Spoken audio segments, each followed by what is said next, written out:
En 2017, la Suisse sera peut-être le pays de la préférence nationale.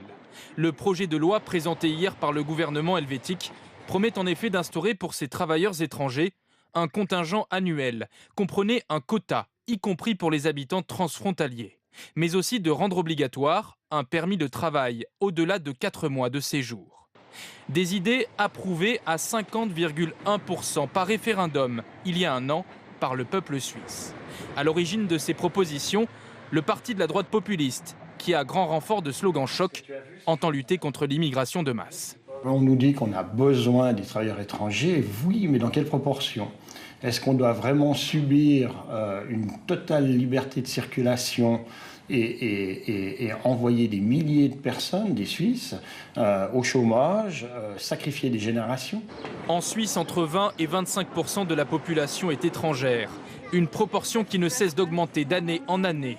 Mais pour certains chefs d'entreprise, cette présence est indispensable pour faire tourner l'économie.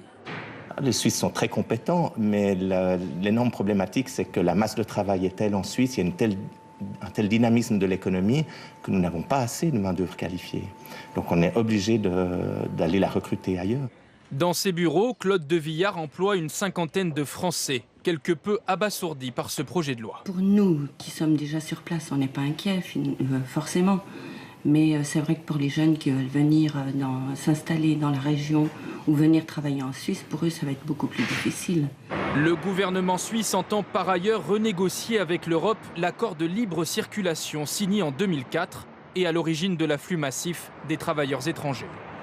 En France, vous le savez, la question de la mixité sociale et ethnique est à nouveau posée après les déclarations de Manuel Valls sur l'apartheid et de François Hollande. Un instrument pour cela, le logement social. Chaque ville a des obligations. Et voici le dessous des cartes. Comment les municipalités peuvent contourner l'esprit de la loi. C'est ce qu'on pourrait appeler les HLM en trompe-l'œil. Regardez l'enquête d'Anaïs Barre et Valentin Cruard. Nogent-sur-Marne, près de Paris. Eh ben, ça fait